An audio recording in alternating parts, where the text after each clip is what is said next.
माँ भारती को प्रणाम करता हूँ, आप सभी को राम राम। हमारे ज्योग्राफी के सेशन में हम भारत की नदियों में चल रहे थे और पिछली क्लास में जो हमने करी थी वो करी थी हमने गंगा नदी। ठीक है, गंगा नदी के बारे में हमने जाना था, जिसका हमने पिछली क्लास का मैं थोड़ा सा ओवरऑल एक वो दे देता हूं कि ये जो है गंगा कितनी नदियों से मिलकर बनी है? 6 नदियों से। नदियां हैं 6, जो 5 जिनको 5 तंत्र बोला जाता है। ठीक है ना, 6 नदियां हैं और 5 तंत्र, यानी कि 5 जगह पे आके ये क्या होंगी? मिलेंगी, तब बनेगी क्या? गंगा। ठीक है, तो उसको वीडियो को देख लोगे, उसमें आपको पूरी जानकारी मिल जाएगी। आगे की बात करते हैं, उसमें एक क्वेश्चन हमने किया था कि गंगा नदी मैदानी भाग में कहां से प्रवेश करती है? हरिद्वार से। हरिद्वार से गंगा नदी जो है मैदानी भाग में आती है, उसके बाद वो फिर मैदानी भाग में ही बहती रहती है। ठीक है, और हरिद्वार से इस नदी में क्या किया गया है? डैम बना के, ठीक है, कौन सा डैम? एक वहां पे आपका हरिद्वार में एक डैम बनाया गया है, उसका डैम का नाम है आपका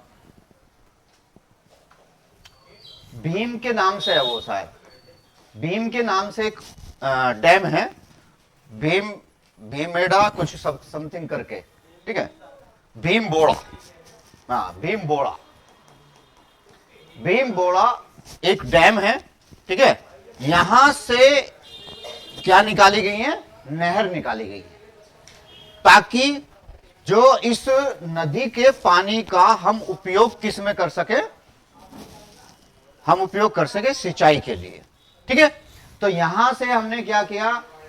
ये हरिद्वार का एक डैम बना के ये आपका यहां से नहर निकाल दी, जिनमें एक नहर है आपका कौन सी मुख्य है, जिसका नाम है गंग नहर।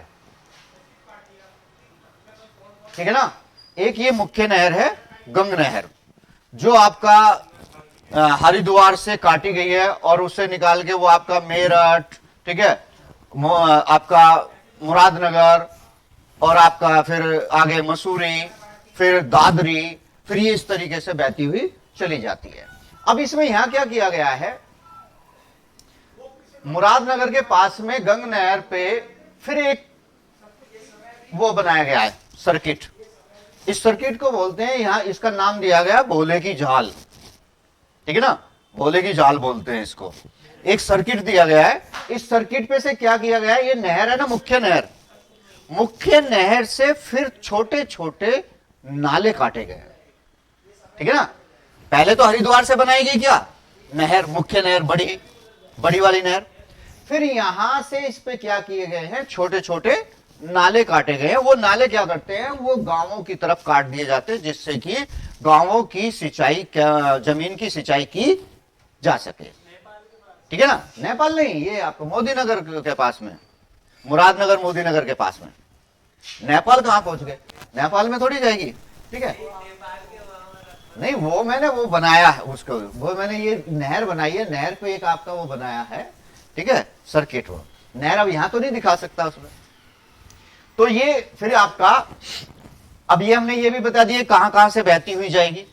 ठीक है ना, यहां उत्तराखंड से निकलेगी, फिर यूपी में जाएगी, यूपी में जाने के बाद में फिर ये आपका बिहार में जाएगी, बिहार के जाने के बाद ये जाएगी आपका वेस्ट बंगाल में, और वेस्ट बंगाल के बाद जाएगी ये आपका बांग्लादेश में। और बांग्लादेश में मैंने इसका नाम बताया, बांग्लादेश में इसको किस नाम से जानते हैं? पद्मा के नाम से। ठीक है ना, बांग्लादेश में इसको जानते हैं पद्मा के नाम से। अब यहां पे एक चीज और याद रखना कि जो ये गंगा नदी है और इधर से आ रही है ये आपका ब्रह्मपुत्र। ठीक है ना, तो ये आपका बांग्लादेश और वेस्ट बंगाल में मिलकर विश्व का सबसे बड़ा डेल्टा बनाते हैं। ठीक है ना, विश्व का सबसे बड़ा डेल्टा, जिसका नाम क्या है? सुंदरबन डेल्टा। ठीक है ना, विश्व का सबसे बड़ा डेल्टा, जो कि किस किस को कौन कौन सी नदियां बनाती हैं? गंगा और ब्रह्मपुत्र मिलकर। कहां? पश्चिम बंगाल प्लस बांग्लादेश। और ये डेल्टा किस टाइप का है? डेल्टा के टाइप भी कई प्रकार के आएंगे, जब मैं डेल्टा कराऊंगा जब बताऊंगा, ठीक है। ये डेल्टा जो है वो पंजा, पंजा यानी कि चिड़िया का जो पंजा होता है, ठीक है ना, पक्षी का जो पंजा होता है, ये जो आपका डेल्टा है वो उस टाइप का है। अब डेल्टा होता क्या है, थोड़ा सा यहां हम ये डेल्टा के बारे में भी जान लें। डेल्टा होता क्या है? जब कोई नदी आ रही होती है और नदी क्या करती है, आगे से अपना मुहाना क्या कर दे, चौड़ा कर दे, ठीक है ना। चौड़ा कर देगी तो पानी का बहाव क्या हो जाएगा, कम हो जाएगा, एरिया ज्यादा हो जाएगा। तो ये धाराएं कई उसमें क्या हो जाती हैं, बढ़ जाती हैं, और यहां पे बन जाते हैं मिट्टी के टापू। ये धारा बन गई और इसके पास में क्या बन जाएंगे, मिट्टी के टापू। अब इन पे होती है नेचुरल, यानी कि इस पे हो जाती है प्रकृति, बहुत बड़े बड़े पेड़, ठीक है, अच्छे अच्छे पेड़, जो मैंग्रोव, कौन से, मैंग्रोव वन, ये होते हैं मैंग्रोव वन, ठीक है ना। तो ये वाले वन यहां पे हो जाते हैं, वनों के बारे में बताएंगे जब मैंग्रोव वन उसमें आएगा। तो ये पेड़ यहां पे हो जाते हैं, तो इनकी लकड़ी बहुत ही शानदार लकड़ी होती है, ठीक है। तो ये आपका जी, ये आपने देखा जैसे चिड़िया का पंजा इस टाइप से क्या बना देता है, ये डेल्टा बना देगा, ठीक है ना। तो ये सुंदरवन डेल्टा जो है वो किस टाइप का है, चिड़िया के पंजे का, ठीक है। अब एक बात आएगी आपका यहां पे, गंगा की सहायक नदियां, ठीक है ना, गंगा की सहायक नदियां। अब जब गंगा यहां से ये आ रही है ऐसे बहती हुई, ठीक है ना, ये ऐसे बहती हुई, तो गंगा की सहायक नदियां क्या है, कुछ तो लेफ्ट से आके मिलेंगी और कुछ राइट से आके मिलेंगी, ठीक है ना। अब लेफ्ट से आके जो मिलेंगी उसमें कौन कौन सी हैं फेमस, वो देख लो। एक तो है गंडक, कोसी, शारदा या काली नदी, ठीक है ना, ये आ रही है ना शारदा, और आपका गोमती, ठीक है। ये सब क्या है, इसकी मुख्य नदियां हैं जो लेफ्ट से मिलेंगी।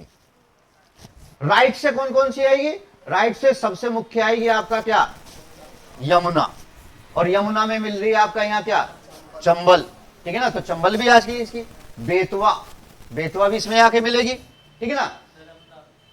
नहीं, नर्मदा नहीं मिलेगी, नर्मदा नीचे है, यमुना। और सबसे मुख्य नदी है जो नीचे से ऊपर की ओर बहती हुई, गंगा नदी में मिलेगी, इसको पूछता है। एक अकेली नदी है जो नीचे से ऊपर की ओर जाती है, उल्टी बहती है, ठीक है ना, जिसका नाम है सोन नदी। अब यहां से देखो, ये यहां से जा रही है ना, ये सोन नदी, ये नीचे से आके मिलेगी इसमें। ये अकेली नदी है जो दक्षिण भारत से कहां बहती है, उत्तर की ओर बहती है, अकेली नदी, जिसका नाम है सोन नदी। और ये बिहार में, ठीक है ना, बिहार में आके कहां मिलेगी, गंगा नदी में मिल जाएगी। ये बिहार में यहां गंगा नदी में मिल जाएगी, ठीक है ना। अब यहां से बिहार जाने से पहले ये जो यमुना आ रही है, यमुना आपका मिलेगी कहां, गंगा में, यहां पर। ये कौन सी जगह है, उत्तर प्रदेश, और उत्तर प्रदेश का कौन सा, प्रयागराज, इलाहाबाद, जिसका नाम बदल दिया अब प्रयागराज। और वहां पे भी कौन सी जगह है, प्रयाग नाम से, संगम, संगम का स्थान का नाम है प्रयाग, ठीक है। प्रयाग नामक स्थान पर यहां पे यमुना नदी किसके साथ मिल जाएगी, गंगा के साथ। एक तीसरी नदी और थी यहां, सरस्वती, ठीक है, जो कि आजकल क्या हो चुकी है, विलुप्त हो चुकी है, लुप्त हो चुकी है, ठीक है ना। सबसे पुरानी यही थी। अच्छा, उसके बाद में चले, देखिए, अब ये गंगा जो है इकलौती नदी है भारत की जिसमें ट्रांसपोर्ट है, ठीक है ना, यानी कि वाटर ट्रांसपोर्ट जो है वो किसमें है, गंगा में। मतलब एक तो नाव तो हर किसी में चलेगी, नाव तो हर नदी में चलेगी, वो तो होगी अपने एक पर्टिकुलर यूज के लिए, लेकिन कॉमर्शियल यूज जो हम करते हैं वो हम गंगा में करते हैं। कहां से लेकर, इलाहाबाद से लेकर हल्दिया तक, इलाहाबाद जो यानी कि प्रयागराज है, प्रयागराज से हल्दिया, हल्दिया कहां है? वेस्ट बंगाल। ठीक है, तो यहां से यहां तक क्या है? एक वाटर ट्रांसपोर्ट है। अभी एक नई वो भी चलाई है यहां पे टूरिस्ट के लिए, डबल डेकर एक नाव बनाई गई है। ठीक है, जो पूरी पर्यटन वो है, उसका किराया भी ज्यादा नहीं है, 4-5 हजार रुपए शायद किराया उसका रखा हुआ है उन्होंने, और उसमें घूम का, उसमें खाने पीने का सारा वो पर्यटन के हिसाब से चलाई गई है वो। ठीक है, तो अब उसके बाद में यहां पे आ गया भाई आपका एक, इस पे बांध, फेमस बांध है इस पे, एक और, इस पे 3 बांध आ गए ना। एक तो बांध आ गया आपका कहां? टिहरी में। ठीक है, टिहरी बांध। दूसरा बांध आ गया आपका भीमबेड़ा जो हरिद्वार में है। उसके बाद तीसरा बांध है इसका फरुक्का बांध। ठीक है ना, कौन सा? फरुक्का बांध। ये है आपका कहां? वेस्ट बंगाल में। गंगा नदी पे एक बांध और है जिसका नाम है फरुक्का बांध, जो कहां है? वेस्ट बंगाल। अब ये क्यों बनाया गया, इसके पीछे एक रीजन है। यहां पे वेस्ट बंगाल में क्या है? अच्छा, एक नदी गंगा से, एक अकेली नदी, भारत की एक अकेली नदी है जो उपनदी कहलाती है। उपनदी जानते हैं ना किसको कहते हैं? एक तो होता है सहायक नदी, एक होती है उपनदी, और एक है मुख्य नदी। मुख्य नदी तो मुख्य नदी अपनी हो गई, सहायक नदी होगी जो अन्य नदी उसमें आके क्या हो जाएगी? मिल जाएगी। ठीक है, और उपनदी कौन सी होती है? जो एक मुख्य नदी में से एक नदी निकलकर चली जाए अपने आप प्राकृतिक रूप से, वो क्या कहलाएगी? उपनदी कहलाएगी। और ये उपनदी आपका भारत में एकमात्र उपनदी है जिसका नाम है हुगली, जो कहां बहती है? कोलकाता। ठीक है ना, बंगाल में, वेस्ट बंगाल में। ये क्यों? अब इसमें क्या है, गंगा से इसमें पानी छोड़ा जाता है ज्यादा, फरुक्का बांध से। फरुक्का बांध से इस नदी में ज्यादा पानी छोड़ा जाता है। क्यों? क्योंकि ये नदी जो है, जो कोलकाता में जो आपका वो है क्या कहते हैं, बंदरगाह, बंदरगाह पे जो सिल्ट जमा हो जाती है, यानी कि गाद जो जमा हो जाती है, उस गाद को साफ करने के लिए, ताकि गहराई उसकी बनी रहे, क्योंकि बांध जब, बंदरगाह जब ही रहेगा, जब ही चलेगा जब वहां पे गहराई होनी चाहिए। वहां सिल्ट जमा हो जाती है, गाद जमा हो जाती है, तो उसको साफ करने के लिए इस हुगली नदी में ज्यादा पानी छोड़ा जाता है। ठीक है, तो फरुक्का बांध भी हो गया, क्लियर। अब अभी यहां से आए, चलिए अब उसके बाद बात करते हैं इसके जो है मुख्य सहायक नदी। क्वेश्चन पूछेगा गंगा की सबसे बड़ी सहायक नदी कौन सी है? तो यमुना। गंगा की सबसे बड़ी सहायक नदी कौन सी है? यमुना। अब यमुना की बात करते हैं। पब्लिक कहती रहती है जमुना जमुना जमुना, जमुना नाम नहीं है इसका, इसका नाम है यमुना। ठीक है, वो कह देते ना, दिल्ली वासी ज्यादातर कह देते ना, कहां जा रहे हैं ना? जमुना में नहाने जा रहा हूं। हालांकि दिल्ली में नहाने लायक तो बची नहीं है वो। ठीक है, आज के टाइम में अगर क्वेश्चन पूछा जाता है भारत की सबसे दूषित नदी कौन सी है, तो यमुना है। जमुना बोल रहा है, जमुना नहीं है, यमुना है।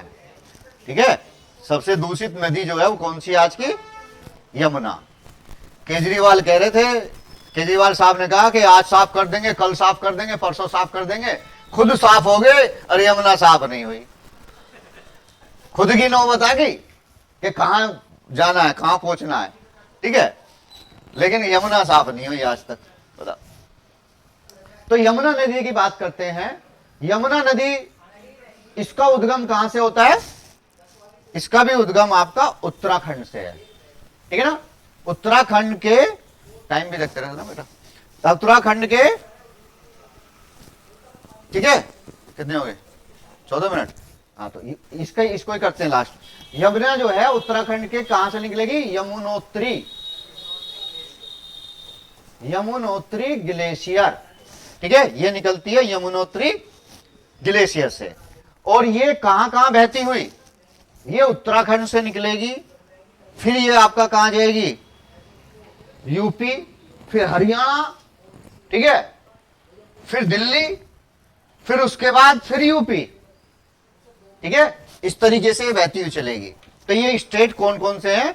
ये उत्तराखंड से निकलेगी, हरियाणा जाएगी, दिल्ली जाएगी और फिर यूपी जाएगी। ठीक है ना, इन राज्यों से ये होकर बहती है और नीचे से ये जो है राइट हैंड से गंगा नदी में क्या हो जाएगी? मिल जाएगी। ठीक है, ये जो है गंगा की सबसे बड़ी सहायक नदी है और भारत की सबसे प्रदूषित नदी है। तो आज के लिए इतना ही रखते हैं। अगर आपको वीडियो पसंद आए तो लाइक करो, सब्सक्राइब करो। आप सभी को राम राम।